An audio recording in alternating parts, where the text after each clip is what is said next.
ఓం divine nine ఛానల్కి స్వాగతం. తీర్థయాత్ర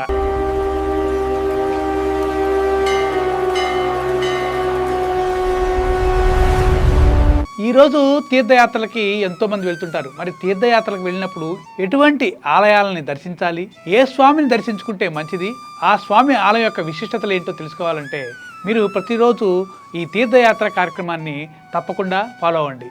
మరి ఈరోజు తీర్థయాత్రలో మనం చెప్పుకునే ఆలయం భూలోక వైకుంఠం శ్రీరంగం రంగనాథ స్వామి ఆలయ విశిష్టత, దాని యొక్క చరిత్ర మనం ఇప్పుడు తెలుసుకుందాం. 108 దివ్య దేశాల్లో అత్యంత ప్రధానమైనదిగా భక్తులచే పెద్ద కోవెల అంటే పెరియ కోవెల్ అని కొనియాడబడే శ్రీరంగం ఆరుల్మిగ రంగనాథ స్వామి ఆలయ మహిమలను, మన పెరుమాళ్ అంటే స్వామివారు ఆవిర్భవించిన చరిత్రను తెలుసుకుందాం. శ్రీరంగం రంగనాథుని విగ్రహం మనుషులు చెక్కినది కాదండి, ఇది ఒక స్వయం భూమూరి అంటే తనంతట తానుగా ఆవిర్భవించినది శ్రీరంగనాథుని విగ్రహం. బ్రహ్మదేవుని కఠోర తపస్సుకు మెచ్చి మహావిష్ణువు క్షీరసాగరం నుండి ప్రణవాకార విమానంతో పాటు రంగనాథుడిగా ఆవిర్భవించి బ్రహ్మకి దర్శనమిచ్చాడట.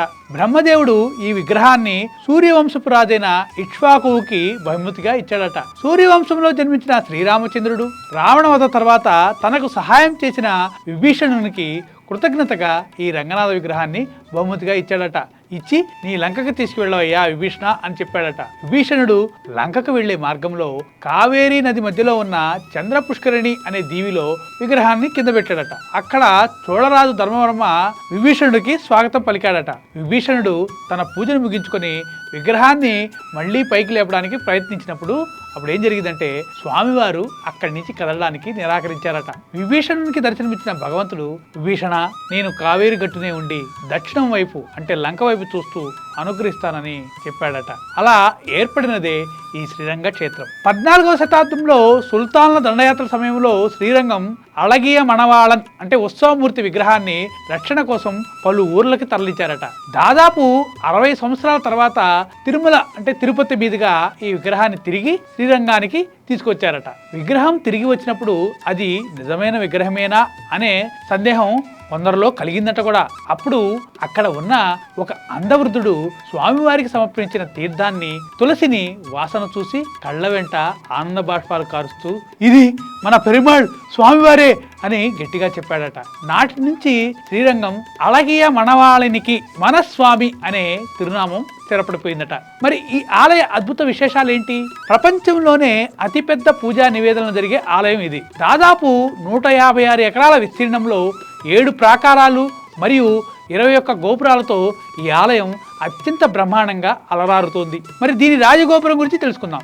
ఆసియాలోని అతి ఎత్తైన గోపురాల్లో ఒకటైన దీని రాజగోపురం 236 అడుగుల ఎత్తు కలిగి ఉంటుందట.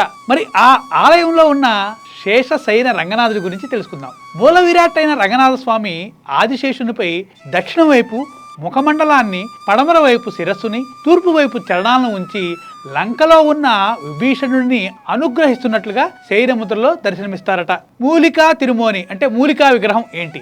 మూలికా విగ్రహం ఏంటంటే మూలవర్ విగ్రహాన్ని సుదై అనే ప్రత్యేక మూలికా మిశ్రమంతో తయారు చేశారట. అందువల్ల ఈ విగ్రహానికి సాంప్రదాయ అభిషేకం చేయరు. దానికి బదులుగా తైల కాపు అంటే మూలికా తైల పూత మాత్రమే సమర్పిస్తారట. మరి ఇక్కడ జరిగే ముఖ్యమైన ఉత్సవాలేంటో మనం తెలుసుకుందాం. వైకుంఠ ఏకాదశి రోజు పగల్పత్ ఇరాపత్ ఉత్సవం ఇది శ్రీరంగంలో జరిగే అత్యంత ముఖ్యమైన పండగ.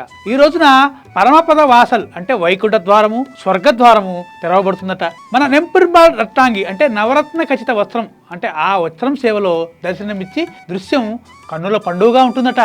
ఆళ్వారులచే మంగళాశాసనం చేయబడిన 12 మంది ఆళ్వారుల దివ్య ప్రబంధ పాసురాలు మారుమ్రోగే ఈ పుణ్యభూమిని జీవితంలో ఒక్కసారైనా దర్శించి మన నెంపుర్మాళి యొక్క అనంత కృపా కటాక్షాలను పొందుదాం. మరి ఆలయ ప్రాంతం ఎక్కడ ఉంది? తిరుచిరాపల్లి అంటే తమిళనాడులోని త్రిచిలో ఉంది. అయితే ఇప్పుడు మీకు అక్కడికి వెళ్ళి ఒక్కసారైనా ఈ శ్రీరంగనాథ స్వామిని దర్శించుకొని ఆ శ్రీరంగనాథ స్వామిని కృపను పొందాలని మేము కోరుకుంటున్నాం. మీకు ఈ సమాచారం నచ్చినట్లయితే షేర్ చేసి ఇతర భక్తులకు కూడా మన పెరుమాళ్ చరిత్రను చేరవేస్తారని కోరుకుంటున్నాను. ఇటువంటి మంచి మంచి టెంపుల్స్ గురించి తెలుసుకోవాలంటే మా తీర్థయాత్ర ప్రోగ్రామ్ని మీరు ఖచ్చితంగా ఫాలో అవ్వాలి. ముందుగా మా ఛానల్ని సబ్స్క్రైబ్ చేయాలి. ఓం నమో నారాయణాయ.